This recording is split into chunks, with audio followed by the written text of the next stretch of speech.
Chapter 19. How the Nibelung Hoard was brought to Worms. When the noble Kriemhild thus was widowed, the Margrave Eckert with his vassals stayed with her in the land, and served her alway. He also often helped his mistress mourn his lord. At Worms, hard by the minster, they built for her a dwelling, broad and passing large, costly and great, where with her maids she since dwelt joyless. She liked for go to church, and did this willingly, where her love lay buried. Thither she went all time in mournful mood, and how seldom she gave that over. She prayed the good God to have mercy on her soul, and with great fidelity she bewept the night full oft. Uta and Hermione comforted her all time, but so sorely wounded was her heart that it booted not. Whatever comfort men did offer her, she had the greatest longing for her dearer love, that ever wife did have for loving husband. One might see thereby her passing virtue, until her end she mourned. The whole life lasted. In after days brave Siegfried's wife avenged herself with might. Thus she dwelt with her sorrow, and after her husband's death, and this is true, well thee in 1/2 years, that she spake no word to Gunther, nor did she see her foeman Hagen in all this time. Then spake Hagen of Tronig, if ye could compass it to make your sister friendly, then might come to these lands the gold of the Nibelung. Of this might ye win great store, and the queen would be our friend. The king made answer, let us try. My brothers bide with her. We will beg them to bring it to pass that she be our friend, if perchance she might gladly see us win the hoard. I trow not, spoke Hagen, that it will ever hap. Then he bade Otwin and the Margrave gear to court.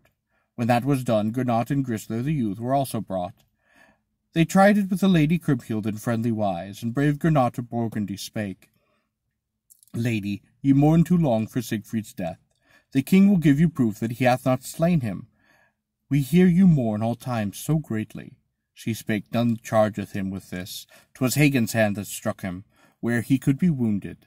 When he learned this of me, how could I think that he did bear him hate? Else had I guarded against this full well, spoke the queen, so that I had not betrayed his life. Then would I, poor wife, leave off my weeping. I'll never be a friend of him that did the deed. Then Grisler, the full stately man, began implore. When at last she spoke, I will greet the king. Men saw him stand before her with his nearest kin, but Hagen durst not come before her. Well he wot his guilt, 'twas he had caused her dole, when now she would forgo her hate of Gunther, so that he might kiss her. It had befitted him better had she not been wronged by his advice. Then might he have gone boldly unto Kriemhild. Nevermore was peace between kindred brought to pass with so many tears. Her loss still gave her woe. All save the one man alone she pardoned. None had slain him, had not Hagen done the deed. Not long thereafter they brought it to pass that Lady Kriemhild gained the hoard from the Nibelung land and brought it to the Rhine. It was her marriage morning gift, and was hers by right. Grisler and Gernot rode to fetch it. Kriemhild ordered 800 men, that they should bring it from where it lay hid, where it also guarded by the knight Albric and his nearest kin. When they saw these from the Rhine coming for the hoard, Albric the bold spoke to his friends. Naught of the treasure dare we withhold from her, sith the noble queen averreth it to be her marriage morning gift. Yet should this never be done, quoth Albric, but that with Siegfried we have fully lost the good cloud cloak, for fair Kriemhild's love did wear it away. Now, alas, it hath fared ill with Siegfried, that the hero bereft us of the cloud cloak, and all that his land did have to serve him. Then went the warder to where he found the keys. Before the castle stood the Kriemhild's liegemen, and a deal of her kinsfolk. Men bade carry the treasure hence to the sea, down to the boats. One bare it when the waves the mountains of the Rhine. Now may ye hear the marvels of the hoard, that which 12 huge wains, packed full, were just about to bear away from the hill in 4 days and nights, and each must make the trip 3 times a day. There was naught else but gems and gold, and had men paid therewith with the wage of all the world, not a mark less it had been worth. Forsooth Hagen did not crave it so without good cause. The greatest of all was a wishing rod of gold. He who would know its nature might well be master over any man in this world.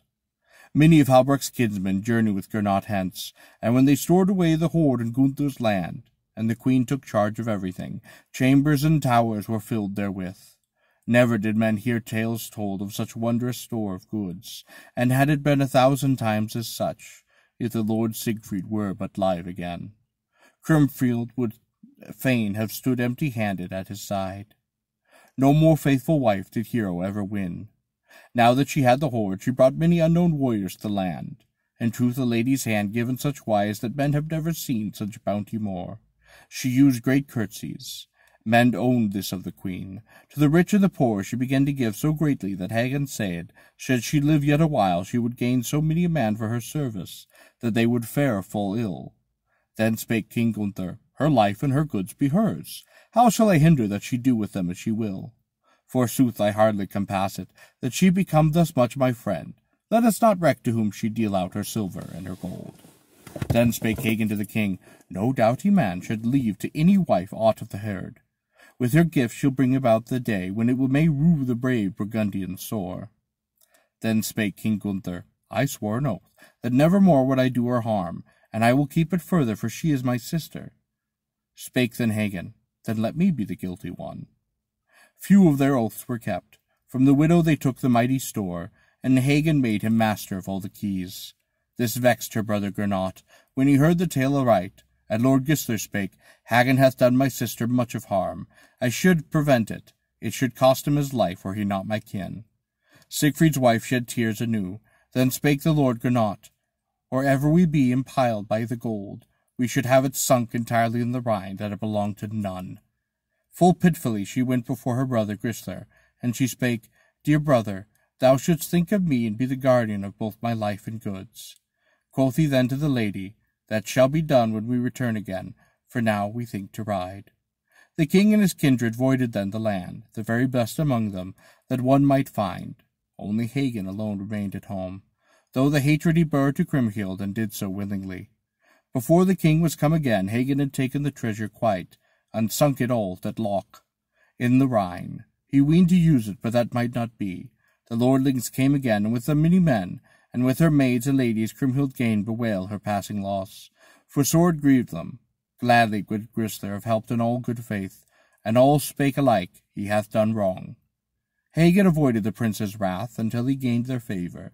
They did him naught, but Kriemhild might never have borne him greater hate. Before Hagen of Tronig thus hid the treasure, they had sworn with mighty oaths that it shall lie concealed, as long as any one of them might live. Later they could not give it to themselves or any other.